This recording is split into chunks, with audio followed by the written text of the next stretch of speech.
आज काय पोझिशन होती टोमॅटोची?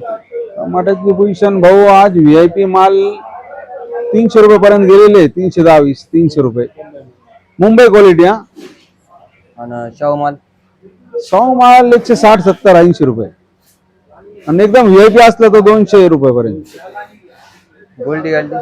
गोल्टी 80 पासून 100 120 रुपये विरांची गोल्टी. बाजार अजून वाढू शकते का? अजून वाढू शकते का बाजार? हा, बाजार वाढू शकते भाऊ, शक्यता आहे. माल शॉर्ट आहे. संगमेर मार्केटला आवक 3 3.5 हजार जाळीची आवक आहे, फक्त 3,000 जाळीचीच आहे. आज मार्केटमध्ये किमान किती आवक असेल? 2 2.5 3 हजार जाळीची आवक होती फक्त. 3,000. माल कमी येऊ राहिला. क्वालिटी कशी येते मालाची? क्वालिटी एवढी खास नाहीये. माल थोडे पाकुडी लागेले, विरंगला आणि तिरंगा झालेला आहे. क्वालिटी माल असलं तर आज बी बाजार 350 पर्यंत जाईल. ते जे क्वालिटी माल येऊ राहिले ते नारायणगावला जाऊ राहिले, तर कमी माल क्वालिटीचे येऊ राहिले म्हणून बाजार डाऊन आहे. ओके, माहिती देण्यासाठी धन्यवाद.